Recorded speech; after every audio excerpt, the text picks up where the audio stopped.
This is the Brandon Smith Show, and I am your host, Brandon Smith. And of course, the entire purpose of the show is one singular thing, and that's to help you live a life that much more free from dysfunction. So to tease our topic of our show today, I'm going to throw out a few letters. ENFP, ISTJ. So if you all are astute in Myers-Briggs, then you know our topic today is we're going to talk about the Myers-Briggs. We're going to talk about the Myers-Briggs as a tool, but more importantly, more broadly, the importance of self-awareness and understanding yourself and how you can use that to better manage yourself and not only how you operate in the workplace, but also understand others. And so I'm a big fan of the Myers-Briggs. It's been around a long time, but to help us on this journey, I've got a good friend of mine, Ashley Freeman, joining us. Ashley, how are you? I'm doing great, thanks. How are you, Brandon? I am well. I'm so excited to have you. It's a pleasure. Thank you for having me. Oh, yeah, I'm thrilled. And so what is really cool, and it's funny, while Myers-Briggs has been around a lot, I don't meet a lot of Myers-Briggs certified practitioners, and you are. I speak Myers-Briggs. You speak Myers-Briggs. Briggs. Sorry, I got it wrong. I can't even say it. Briggs. So you're a facilitator, workshop leader, coach. You do a lot of things. But I know you and I have talked before. You are so passionate about the Myers-Briggs. Mm-hmm. And most people that are listening to this probably know their quote-unquote letters. But they may not fully, my guess is they may not fully really truly understand what that means. And they may not have actually taken a certified tool. They may have taken kind of something online that was free. And there are a lot of those out there. Yeah. Mm-hmm. So we're going to chat about this because I think it's a great topic to chat about. But before we go too much further, I love story time. So I would love to hear a little bit about you, kind of the work you do, what gets you excited, and also how you got there. What made you kind of make this move into speaking Myers-Briggs? Sure. So I'd say probably about 5 years ago, I felt like I wanted to go into marketing. That was the direction I wanted to take with my career. And to that end, I applied to the MBA program, the evening MBA program at Coastal Business School, and thankfully I was accepted in. Around that same time, I found myself really curious about what makes people a good leader. Just like everybody, I've had good bosses and bad bosses, and I was just really interested in what is leadership? How do you do this well? How do you do this poorly? And what does that look like? And so I sort of tabled that as an interest and began my MBA program. About halfway through, I became a first-time manager, and that's when my life kind of changed into the direction that it's in now. What I did was essentially just apply the principles that I had learned through the business school and through my own study about leadership to my team. And I watched lives change, my own and theirs, and I can just never go back. So I wanted to dedicate my life to teaching people how to lead. And I think, that's how I cure workplace dysfunction, I teach people the principles of leadership. And one of my favorite ways to do that is through, say, communication and conflict and how we interact with each other. Totally. And I just find the Myers-Briggs to be a really helpful tool to do that, to help us on our mission to cure that dysfunction. I love how it started with your first time as a manager. Mm-hmm. Some people get that first experience and they go yelling and screaming out of the room. I don't ever want to deal with people problems again. But for you, it just kind of sparked something in you because I thought it was so beautiful how you said it. You saw lives change, both yours and theirs. Mm-hmm. Absolutely. And you were like, wow, what a great way to impact people's lives. Yeah, we know that about 6 out of 10 first-time managers receive no training at all.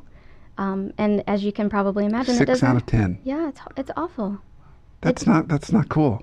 It really isn't. And you can ask the people who have the manager that didn't have any training. We're really doing them a disservice. It doesn't go well. In fact, I looked at a study the other day that said if you assume the cost of turnover to be about 6 to 9 months worth of salary, and let's say general manager salary about $60,000, you're looking at a failure rate of about half first-time managers. So you do the math, you're looking at $30,000 to $45,000 for each manager that fails, and that's half of them. I mean, even if that's expensive. I heard Isaac whistle at that number. He did. I heard it too. Yeah. Got Isaac to whistle, folks. That's something. It's costly. So even if, I like to say, even if you don't care about the people aspect of it, I mean, businesses are being crippled by this, and I want to do something to help with that. So that's why I'm on this path. So I recently started my own business, and like you said, leadership coaching, workshop facilitation, all with the goal of teaching people how to lead. Yeah. And so again, I kick this off by really talking about Myers-Briggs and how while it's been around a while, I don't meet a lot of people that have gotten certified in it. And I know you have, and I know it's something you're very passionate about. So I want to pivot and talk about the Myers-Briggs. And in full disclosure, folks, Ashley had me take my Myers-Briggs. And it's been a while since I took that tool, and I took a more advanced version of it. And so we're going to chat a little bit about that because I've still got some questions about what I am. It's messy, people. It's messy. People are messy. I'm definitely messy. People are messy. I'm messy. So we'll definitely get there. But let's talk about the Myers-Briggs because I think there's a lot of misperceptions and misconceptions out there. So tell us what we need to know about this tool. Sure. I absolutely had plenty of misconceptions myself. I was really surprised at how much misinformation I had. And the thing is, there's a lot of information online about it, but it's hard to discern what's true and anybody can post anything they want to on the internet, right? Yeah. So it is a psychological theory that is based on research by Carl Jung that he conducted then gave a, or sorry, getting tongue-tied. He wrote a book that was published in the 1920s. Yep. And so around that time, Catherine Briggs was really interested in the same topic, and so she basically picked up where he left off when that book came out. It was called Psychological Types. And so she was really interested in this and developing this theory further. She, along with her daughter, Isabel Briggs Myers, see where the name came from? Yeah. Wanted to make this accessible to people. So these are really great theories and understandings of the human nature, basically, and we'll get a little bit more into that. But how can the everyday person use this information? And so they developed an assessment. And what the assessment does is help predict what your preferences might be. So the entire instrument is looking at natural preferences that are inborn and innate in every human, because in Carl Jung's mind, it seems a little bit like people, when they interact with each other and they make decisions, maybe are acting randomly, but they're really not. According to his theory, there's a lot of order going on there, and so he put a structure around that. And the assessment helps predict what your preference is. So it's not a psychological test. It's really more about just assessing how my preference is in a certain situation. Okay. Right. So, and there are decades. I mean, this was obviously a long time ago. There are decades of research behind the assessment that prove that it's both reliable and valid. In other words, it says it predicts accurately what it's trying to predict, and it is true what it is predicting. So it's not perfect. Therefore, any assessment that you take, you need to after that talk to a certified practitioner to help walk you through your type, because there's no computer that can tell you what your type is. Only you know what you prefer, because remember, it's a measure of preference. It's not traits, it's not behavior or skills, it's preference. So that's really cool. We have some level of empowerment in this. We're not just being labeled something. We have a voice, and we can say, actually, but I feel more preferred over here. It's like Harry Potter and the Sorting Hat. I can say, yeah, a little bit like that. I want to be in Gryffindor. Yeah. And then it puts me there. Exactly. And you may have grown up. I got this thing. You may have grown up being just told, like Harry Potter. You should be in Gryffindor, but you just love Slytherin. I mean, and so if that's I don't know why you would who would prefer Slytherin, but someone might. Maybe you do. And so, it's unethical, of course, to use it as a hiring instrument, because it doesn't show your skill. It shows your preference. And you could be absolutely terrible at what you prefer, but still prefer it. We call it your shoes off self. It's what are you like in your favorite room of the house with your shoes off and you're totally comfortable. I may not be wearing shoes right now. I'm not saying I am or not. It's just possible. It's just possible. Oh, all right. I think everyone's pretty well versed into, there's 4 different kind of buckets or categories. I would love to learn from you and hear your description of those. So kind of that I and that E, what do those mean? And kind of walk us through those 4, and then we can chat about me. Okay. Sure thing. So the like I said, it's about preferences. So we have 4 pairs of preferences, and the first one, I would imagine a lot of your listeners actually already know a lot about. It's extraversion and introversion. So people who prefer extraversion, it's all about where you get your energy. So people who prefer extraversion will get their energy from others. So when they are done interacting with a group of people, they may feel more energized. and they may have a broader group of friends.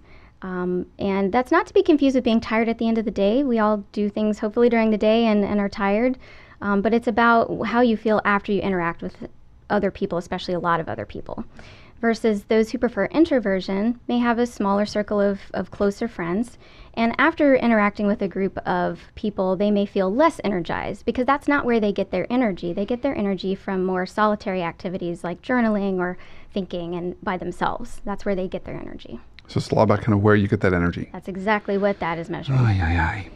We're going to come back to this one. Okay. This is one that I think I really am not sure where I'm at. Okay. So. And that's okay. This is not, a lot of clients that I work with are very unsure about one or more letters when we first talk through this. Yep. Because we, in the amount of time that we have, are barely going to scratch the surface. There are much deeper levels to this and how the letters interplay. And so we can get into some of that when I'm working individually or with a group of people. And so it's totally okay if you don't know it at first. Okay, so we got the extroversion, introversion. So that's our first letter pairing. Yes. What's our second letter pairing? The second one is sensing and intuition, which we abbreviate the the intuition with an N because we've already taken the I for introversion. So we have S and N as our two letter choices. Now this pair gets into how you how you receive information and how you communicate it. So this gets into where we start to get into some dysfunction, because if I'm communicating in a different way than you are, then we may butt heads a little bit. Now remember, as I'm talking about this, that we all use all 8 letters. So to your point about whether one resonates more with me or not, they're all going to resonate with you in some way. And that's how that's supposed to work.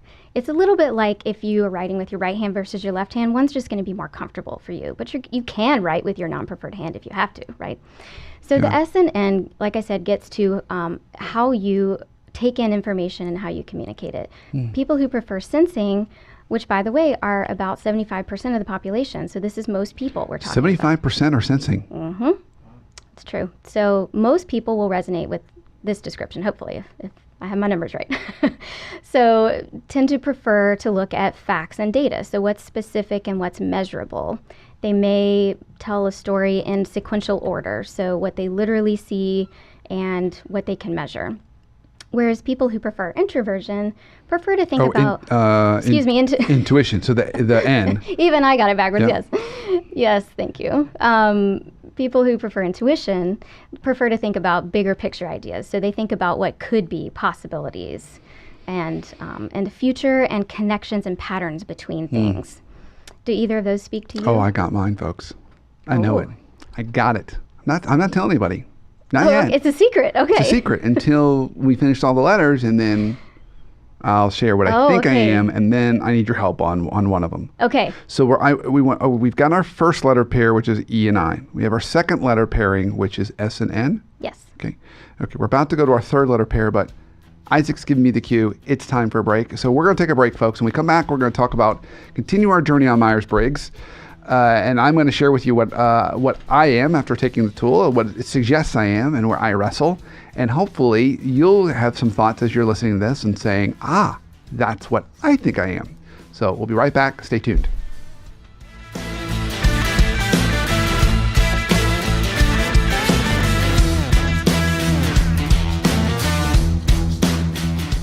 Hey, this is Brandon with your Coaching Minute for the week. So one of the tips that I have on almost all of my executive coaching action plans for my clients is to designate one day and time a week to give positive feedback to a member of your staff or your team. So what does that look like? Well, take Outlook calendar and put on Outlook, pick your day, pick your time. Maybe it's Friday at 8 a.m. Put a note in there as a reminder to give a piece of feedback to somebody who did something awesome that week. So it reminds us all that, hey, I got to remember to thank her or thank him for something they did this week. Because what I find is with our days and lives being as busy as they are, the first thing that's going is we're not giving positive feedback. So try it this week. Pick that day, pick that time, put it on your Outlook calendar, and within about 2 or 3 weeks, you're going to see tremendous results, not only in how you feel, but even the appreciation that your staff is feeling from you. So that's your coaching tip for the week. Until next week, I look forward to hearing how it goes.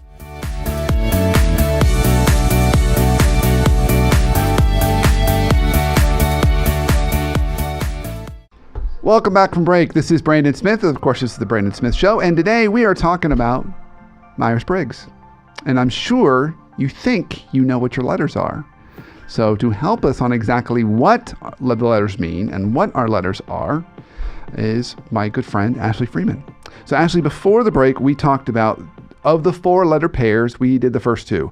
The first one was the E and the I, extrovert, introvert. We did the second pairing, which was sensing or intuition. Right. I get that right? Mm-hmm. Okay. What's our third one? You did, I didn't, so you're the expert here. You should probably I don't know about that. What's the third letter pairing? The third letter pairing has to do with how we make decisions with that information that we gathered in the second letter pair that we talked about. And by the way, this is the basis of the theory, how you take in information and what you do with it. That's Myers-Briggs in a nutshell. So basically we're done. I mean, we can just stop there. That's it. Okay, so it's really about how we process and then what we do with it. Exactly. Okay. Exactly. How you take in information and how you make decisions about it. So now we're on the how you make decisions piece. So the 2 letters are thinking and feeling. Okay. So T and F. So those who prefer thinking will make decisions from a impersonal view. So they kind of take a step back and think about what would be fair and equitable for everybody in that situation. And the key word there is really logical. Whereas people who prefer feeling will make their decisions based on their values and their personal relationships. So they like to preserve harmony. And yeah, it's really about the people aspect. So what they might do is put themselves from an empathetic view in that person's, let's say the decision involves a person. They would put themselves in that person's situation and think, well, what would I want in this decision for that person? What's interesting is they also would say that they want what's fair. So both sides would say they want what's fair, but the person who's approaching it from the feeling perspective defines fair as what's best for that individual. Okay, so let me throw out a scenario and see if I get this right. Okay. Let's say we got a small business. Okay, I don't know, 6, 8 employees. Okay. And then one of our employees all of a sudden gets very, very sick and ill. Okay. And then this particular employee can't come into work for a long period of time. Okay. But we have no policy in place. So I think that's mistake number 1. So, but that's small business, right? Because you might not have a policy in place for something like this.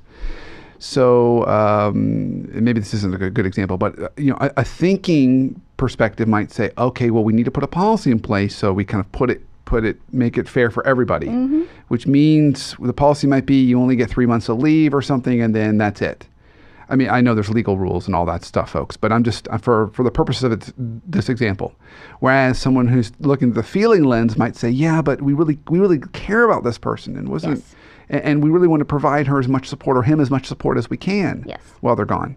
Is that fair? Kind of a fair analogy? That is a very good analogy. They both think they're being fair. Yes. But one is about, let's just do a policy to give everybody the same treatment, and the other one is, but let's take it case by case because this is a unique situation. And as you're kind of queuing up, this absolutely cripples teams. If you make decisions in 2 completely different ways. Isaac whistled again. He's doing a lot of whistling. He does not normally do that. Okay. I'm just telling you. This is too powerful. It's pretty good. Yeah. This is this is what I love about this is it's so helpful to put a framework around what's going wrong in teams or in relationships or businesses as we make decisions so differently. And if that's the case, you're just going to butt heads and get frustrated. And actually what ends up happening is because the person who prefers feeling wants to preserve that relationship, they'll stop talking so that they can keep that harmony. And the trouble with that is we know that we need both sides. To make the best decision, you need both. You need someone of both sides or a way to ask questions like a person of the other side would ask if you're going to make the best decision. No way is right. By definition, all 16 types are equal. Yeah. Okay. All right. Yeah. So the good news, though, I feel like we need some comic relief here. I mean, the good news, something uplifting. The good news is that once we understand this, we can say, okay, well, let's get, this person who has that, opposite letter, or let's ask a question that someone with that decision-making function would do or would ask. It's going back to the numbers. It's about 55% of folks have. But I could see now that you say this, I could see where this could cause the most tension. Because naturally, I'm not going to want to do that. Right. I'm going to want to pick people who all have that same. I'm going to believe my view of fair and equitable is the right view. Absolutely.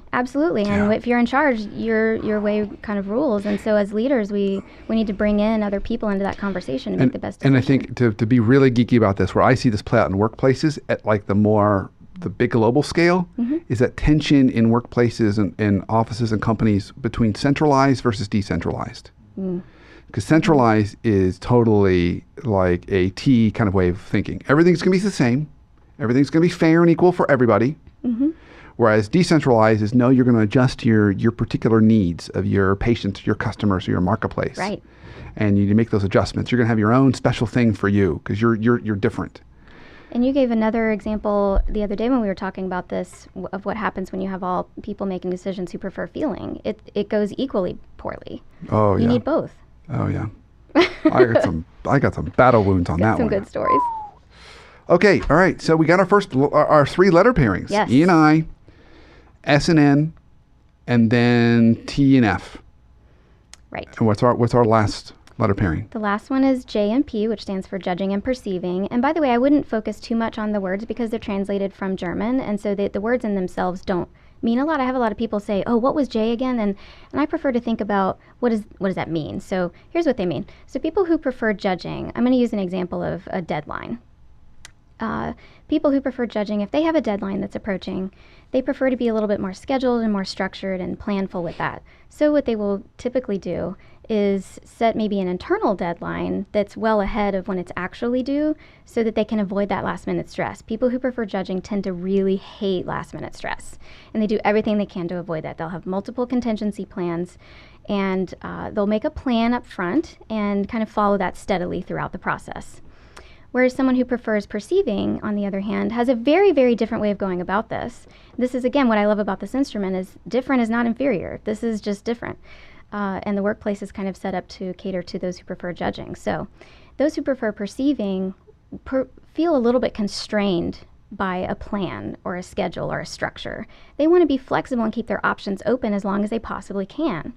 And so what it looks like for them is they will do most of their work and have most of their energy at that last minute, but it's not stressful for them. It's actually when they are the most creative and the most energetic.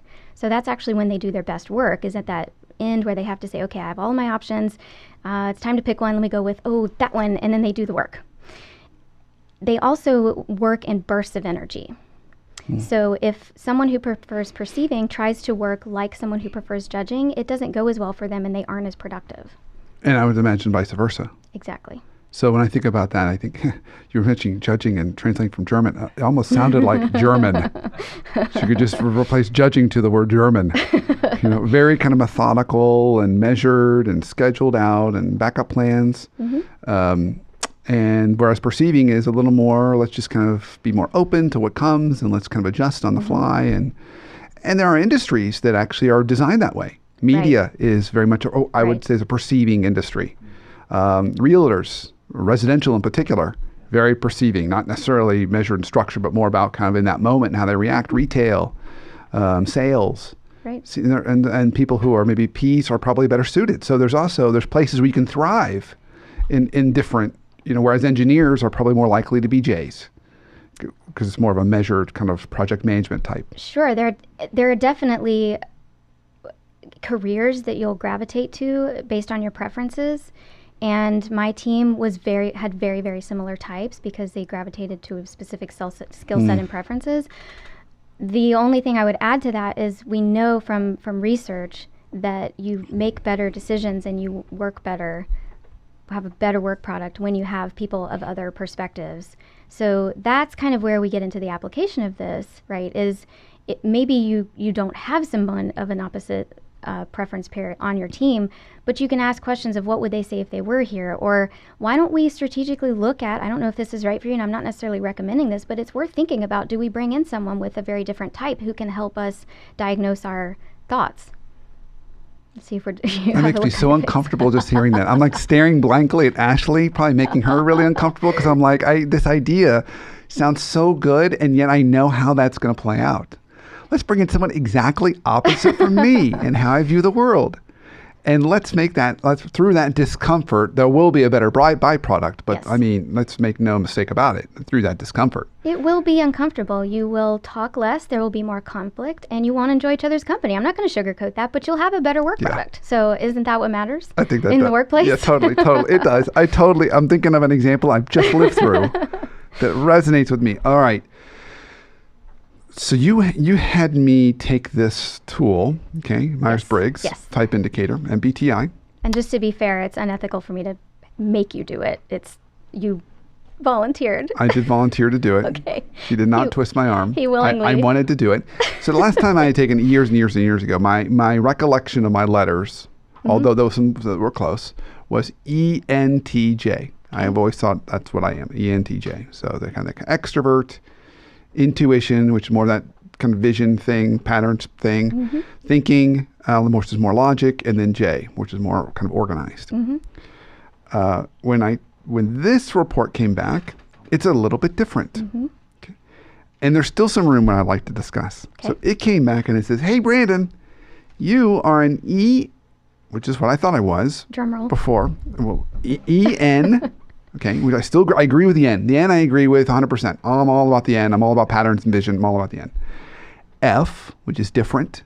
Okay, and then J, which is still that kind of organized. Okay, the plot thickens. The plot does thicken. So it gets messy.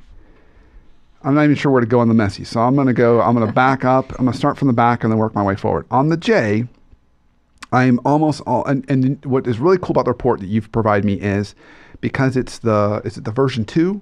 Step 2. Step 2. So it has more detail underneath each element, which I think is really important because on the J, I'm like J, J, J, J, J. And then there's one thing and then I'm like way P. So I love the organized and I'm methodical and my brain thinks that way and I'm thinking about stuff all the time. Thinking about what I got in the next couple weeks. But I get bursts of energy at the end. So I will procrastinate on stuff. To it's, kind of turn in the term paper at 5 o'clock, old school, slipped underneath the professor's door. That was me. Like 4:59, done. So I tend to do that. But I still would say the J resonates with me because when I get stressed, and you help me see this, when I get stressed, I want things organized. Like that's where my stress goes. Like I want that. The F was new for me. I wasn't expecting that. But I realized that even kind of I've been sitting on kind of a board and I notice that even when I make decisions about kind of people stuff, my first place I go is, well, let's talk about what's going on with that person. And I've had someone who's took over for me as chair, and their first thing was, let's talk about policy. What's our policy in place? Right. And I'm like, yeah, but you're missing out on this person, and it's a small organization, and we really got to care about the people. And they're like, policy. And I'm not a fan of that approach. So that would be a very strong T approach. Although what was interesting was in that organization, they're all Fs. It's a nonprofit, okay? And so I was actually more T than they were. And so it was even more like cleared. So I'm an F, but I'm closer to the middle is where I think I probably stand, which is what what I love about too, the report is it shows you kind of slight or moderate or clear or very clear. And I'm a slight. So I'm an F, but I can do the T thing is what this tells me. Fair enough. So just to be very clear on what the quantities that we're talking about, it's measuring how clearly you prefer something. So you have a slight preference for one side. And I often see clients who have a slight preference may be on the fence about which one they are. And I really like how you said that you first defaulted to the person and their individual circumstances. And when we spoke about this before, one of the things you had said was that maybe the approach you prefer that's more comfortable and natural for you is where you'd like to be, but maybe that wasn't working as well for you, so you kind of deviated to the other side. Yeah. And so what we might see is, depending on your life circumstances or what you have going on or what you've always been told you're supposed to do, you may answer questions differently. And so this actually gets a little bit into Isaac's question. Maybe this is a good point for that. But what we see is that based on the theory, type doesn't change because it's your preferences. Your preferences are innate and inborn, and they're not going to change. You're never going to change hands that you write with, most likely. What may change is your circumstances, and so you might answer the questions differently. And so that might explain why some of your audience may have taken it and gotten two different results, or maybe confused on one of the different letters. Nice. Okay. So then the last two was this sensing, which is more of that concrete data, facts, and then versus intuition, which is the vision patterns. I very much resonated with more of the vision and patterns. I'm a big I love seeing kind of patterns and stuff. But yet what I've learned is to translate that to people, whether it's coaching or in workshops, I turn it into very practical, tangible, concrete things. So I spend a lot of time on practical. So that's probably why, while I'm an N, I've learned to work in the S Yes. to translate that view to people, because I want people to kind of go where I see is possible. And so I use that. So this one makes sense to me too. So far I'm good on the NFP part, or I'm sorry, NFJ part. Here's where I need some help. Okay. We're going to spend the remainder of our time. We're even slightly over on time, but we're gonna keep going. We're going. All right. Because I need your help on this. So this has me as an E. Okay. And the reason why it says is because I can show up with a lot of energy when I show up in interactions, which is like this podcast. You're listening to me, you're seeing me, I'm showing up with a lot of energy. And I think that's fair. And that's very high on the scale. But when I look at, say, the other elements, I feel more like an I. What do you mean by that? You feel more like an I? You said, hey, Brandon, we're going to go to a party tonight. Lots of people. You're not going to know any of them. It's going to be so much fun. No. Okay. Thank you. No, thank you. I'm good. I'll stay at home. Like, that does not sound like fun to me. All right, Brandon, it's a networking event. It's going to be so good for you. You just mingle. Everyone wants to meet each other, so they're open to it. You're just going to kind of walk around and introduce yourself. No, thank you. I'm good. I don't want to do that. Can you say what it is about that gives you pause about wanting to do it? Does it have to do with... I don't know how to do small talk very well. Okay. So I'm really good at kind of working with one person and diving down deep. That feels comfortable to me, but I don't know how to be like, so how's the weather? Okay, well, nice talking to you. Right. And then moving on to another person. I can't do that. Like, I can't, if the goal was meet 50 people in an hour, I would fail at that miserably. I would not know what to do. There's an awkwardness. So I think there's an important distinction to make here, and I don't know if this is where you're going, but I think it's important to talk about, is the difference between introversion and shyness. So those are not the same thing. I happen to be one of the lucky people who's both introverted and shy, so I got both. Excellent. So I really don't like social gatherings. Two of a kind. Yes, I really resonate with what you're saying here, but there is a very big difference between the two of those. Shyness is a form of social anxiety. And so I don't know, you'd have to tell me if this resonates with what you're saying, but if the small talk thing is a little bit like, well, I don't really know how people want me to be or what I'm supposed to say, that could be a little bit of shyness. We have to remember that this particular preference pair is measuring where you get your energy. So if you go, let's say the idea doesn't sound great, but you go, you see some people, you have some good conversations, and you leave going, wow, that was fun. I'm just energized. Whereas then you might prefer extroversion. And if you leave feeling like, I want to go, read a book and be by myself for a little bit to recharge, then you might prefer introversion. I don't think we're going to solve this puzzle in the time we've got. So I'll add this one last bit, and it's not going to really leave us an answer. So on my least productive days is when I have very little on the calendar. And I have time to do like office work and stuff. And I find myself just drained on those days. Because I'm not really interacting. I'm doing some office work, but I just kind of procrastinate. I just don't get stuff done. Yep. I'm lethargic all day. Okay. Yes. On the other hand, when I'm working with like recently I did a retreat with a leadership team and did the whole retreat and went out to dinner afterwards. Well, during dinner, I was just drained. I was like, I'm ready to go back. And that's not uncommon. I typically can do a half day really well with a group of people. And then after that, my energy just starts to dip because it's hard for me to, I'm feeling the need to just be alone in a room and not talk to anybody. That is something that is characteristic of someone who prefers introversion. But remember, we all use all 8 letters. So you're going to have times when you use your extroversion. Can I go be like, ENFJ. ENFJ. So what I would do if I have a client in this situation is I would start to look a little bit deeper. What is the interplay going on between the letters? And let's look at the whole picture. Because an INFJ is going to be very different than an ENFJ. And so we can unpack that together and look at some of We'll have to do that later, reasons. folks. I'm sorry. Next show. Okay, Ashley, so we're over on time. I ask all my guests this question. What is one life hack you have for us on how we can live our lives that much healthier and that much more free from dysfunction, personally or professionally? I like both personally and professionally here because I think communication and decision making crosses both of those. So keeping along the theme of today is how do we kind of interact with other people in a less dysfunctional way. My life hack, the way that you use type in a way that makes things more dysfunctional, is to meet people where they are, not where you are. So it's a little bit of the opposite of the golden rule, right? So the golden rule is you treat others or do unto others as you would have them do unto you. I would say the opposite for things like communicating and what we talk about with relation to type.